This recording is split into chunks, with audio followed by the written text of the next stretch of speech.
Swayam Prabha. Digital India. Educated India.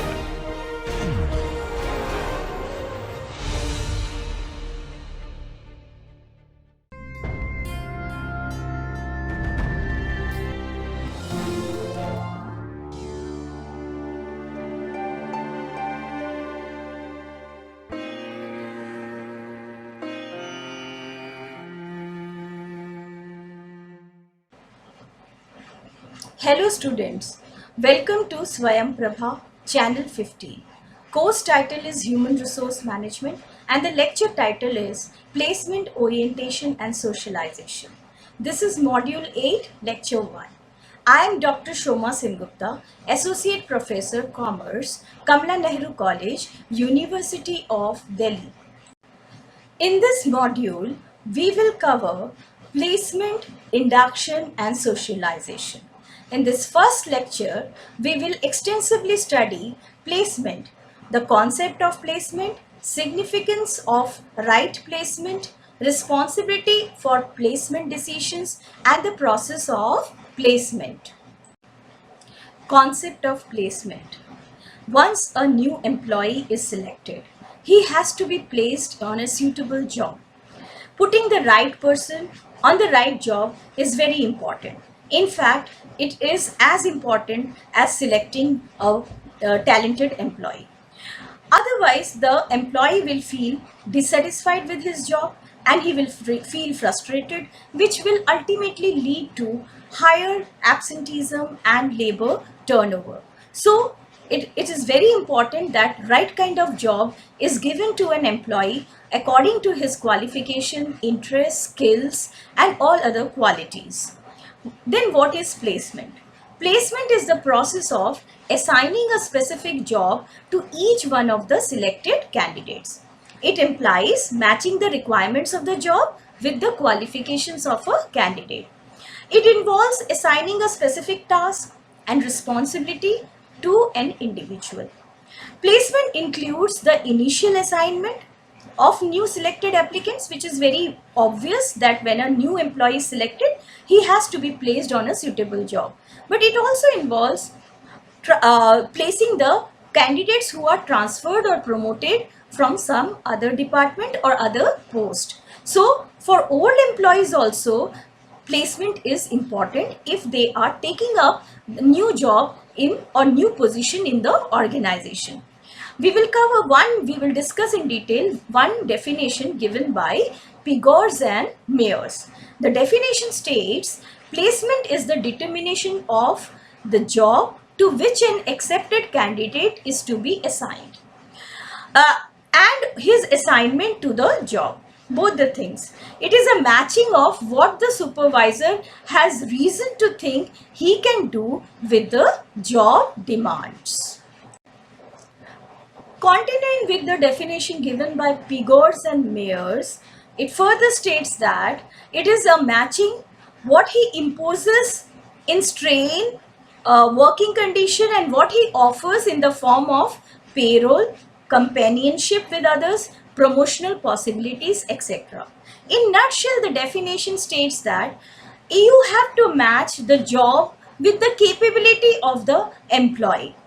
Now, selected candidates, when they join the organization, generally they are immediately put on the job for which the selection was made. In fact, there is already a post which has been advertised and accordingly a person is judged and he is selected for the job. Once he is selected, he is given that job.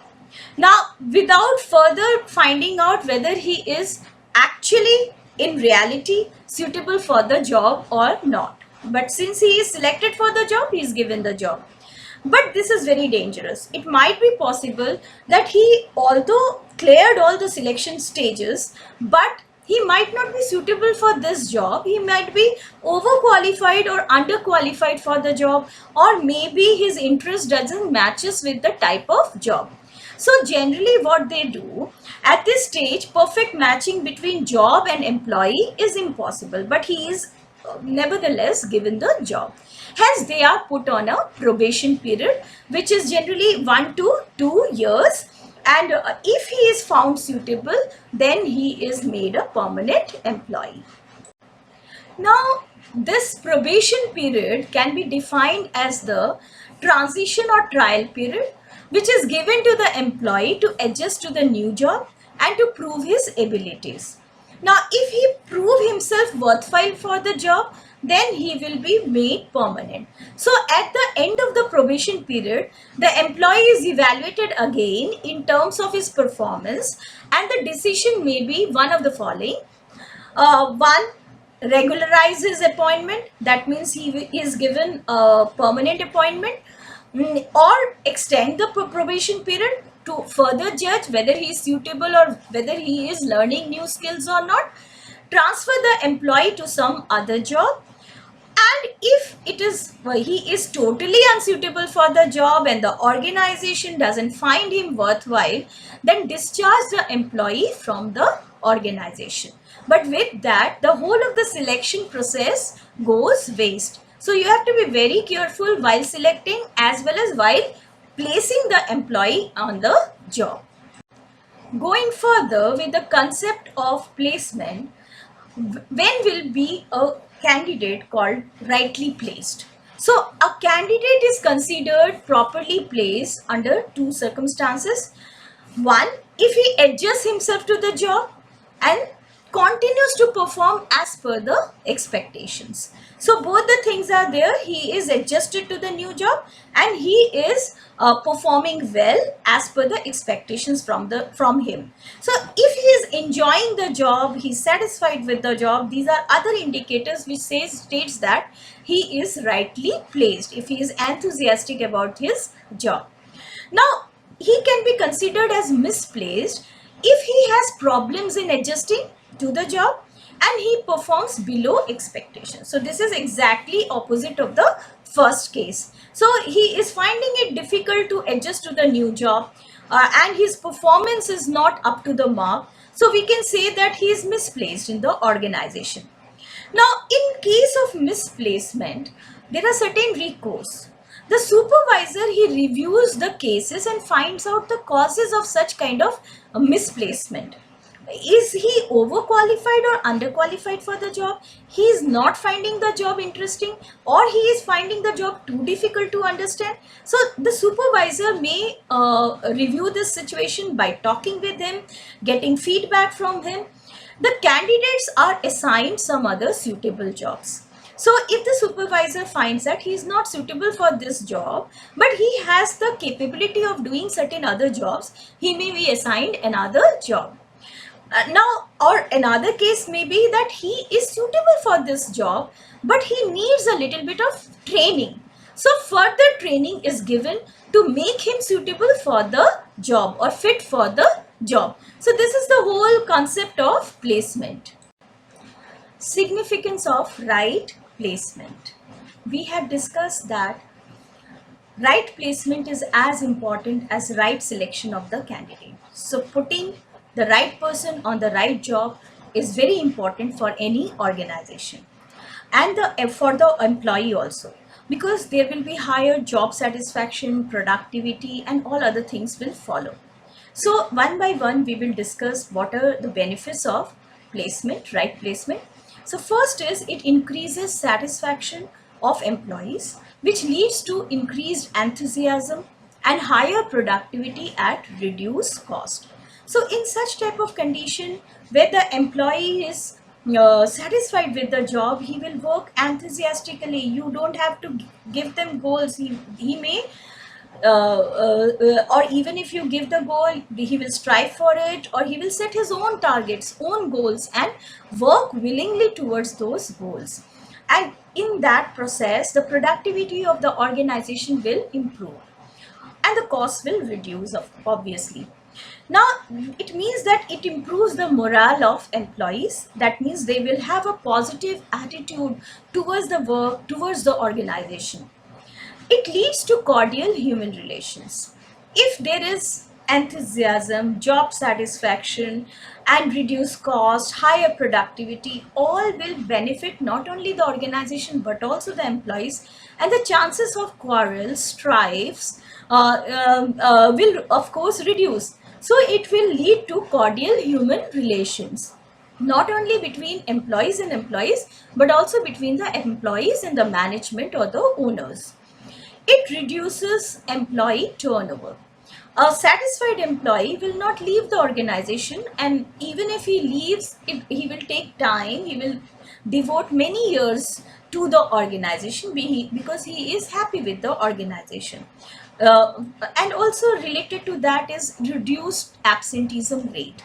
So a person who is satisfied with the job, enthusiastic about the job, will not absent himself from the job without any reason. So absenteeism rate will go on decreasing if people are rightly placed. What happens if you fear the job, you don't like the job, you fear the supervisor, you fear the whole process, and you are not enthusiastic about the job, so you will be reluctant to come to the office regularly, and you will take more number of leaves, or maybe may just absent yourself from the job. So that increases the absenteeism. So right placement ensures that people will not absent themselves from the job. Also, it increases safety of the workers, leading to lower rate of accidents, because people know the safety rules, they are enthusiastic about the job, and hence the rate of accidents will also go on reducing. It also decreases the supervision cost, because people are enthusiastic about the work, so you don't have to supervise them or give them the targets every day, or don't have to use carrot and stick approach.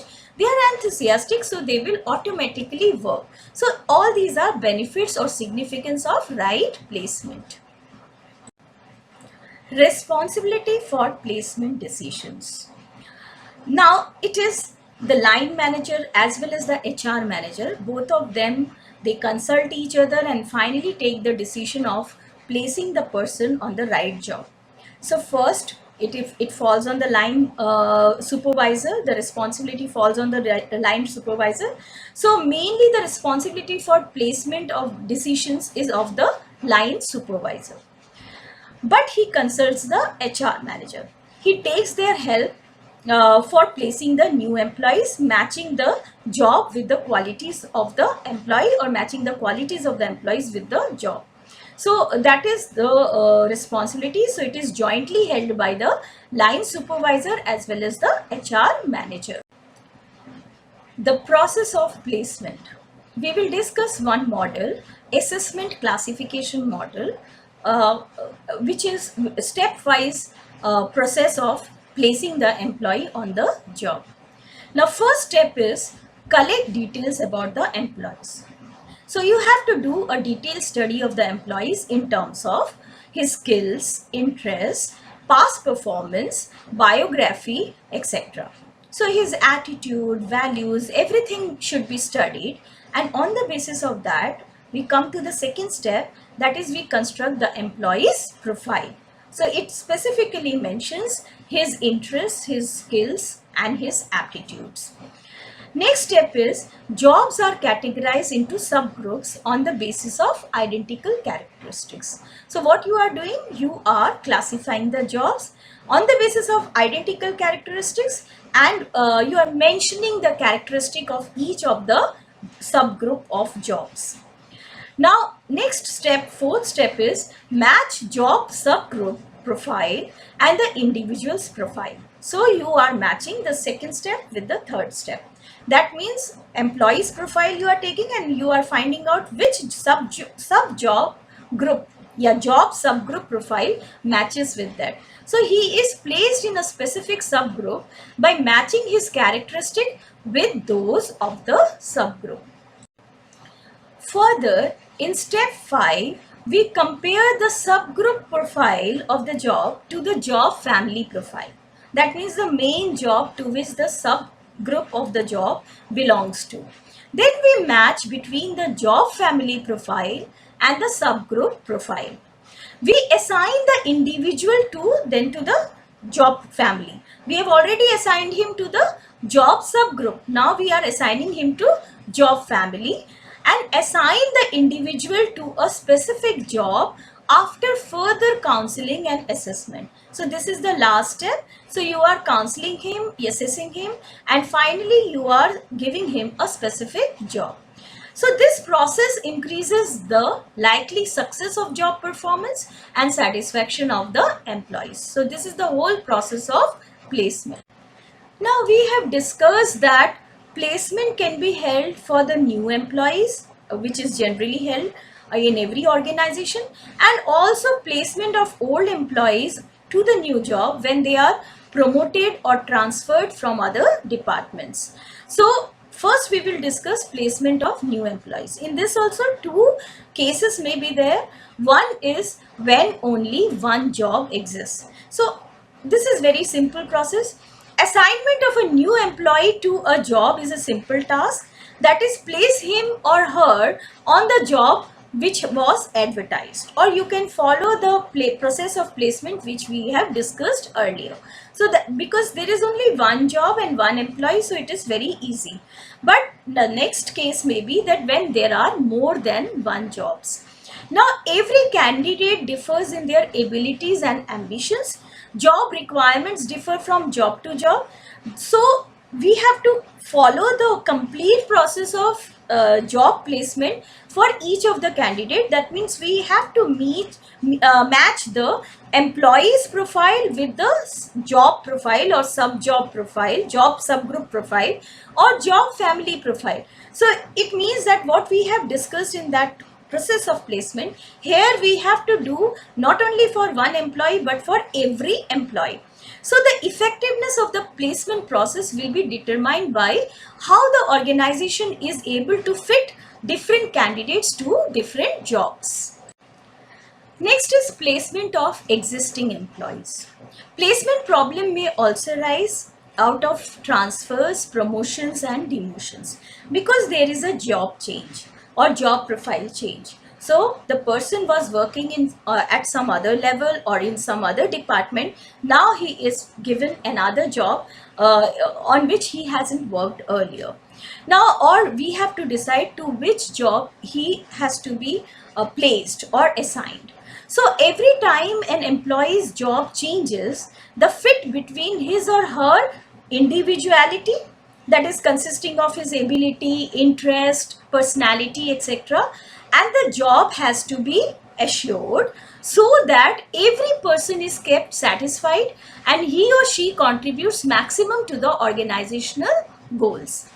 Now, jobs as well as individuals differ in their nature widely, and a perfect matching is required for maximum employee satisfaction and organizational productivity. Placement decision is also affected by the type of job we are talking about. So jobs can be of different nature. One is independent jobs. Now placing people in independent jobs is quite easier in comparison to other types of jobs. Here activities of one person have no or little bearing on the activities of other person. So in such type of exclusive jobs, you can place by matching the candidate's abilities directly with the requirements of the job. So that is independent job. Then there can be sequential job. As the name suggests, it is a kind of a process. Activities of one employee are affected by the activities of others in sequence, either before or after. Here placing the candidate is a little bit tricky because not only you have to match his capabilities, but also you have to find out whether he can maintain that kind of relationship with the people in the process or not. So that is where the coordination between the people working in a sequential job is very important. Then another one is pooled jobs. Here high interdependence is there among the activities. The employees work as a team. Here also not only matching his qualification and aptitude is important, but also whether he can work as a team or not. His interpersonal relations, communication skills also comes into picture. So that you have to take his temperament is very important, whether it matches with the requirement of the job or not, that we have to see. So in sequential and pooled jobs, placement problems are tackled as per the assessment classification model that we have discussed. We have to go through the whole process of assessment classification model so that right placement can be held. To summarize this lecture, we can say that placement is the matching of job requirements with the abilities and requirements of the employee. Right placement of employee results in reduced labor turnover, absenteeism, increased safety, lower supervision costs, increased morale of the employees, and higher productivity. Main responsibility for placement decision is of the line supervisor, but he can take help of the HR manager as well. In the process of placement, there is a model, assessment classification model, whereby the employee's profile is created, a job subgroup is profile is created, and then they are matched. Also, it is matched with the job group profiles and the job family profiles. So the main idea is to match the qualities of the employee with that of the job. The issue of placement can be discussed with reference to two kinds of employees, that is new employees or existing employees. For reference, you can refer to Modern Human Resource Management by C.B. Gupta and also Personal Administration by Piggers and Myers. Thank you, students. So this was Module 8, Lecture 1 on Placement, Orientation and Socialization.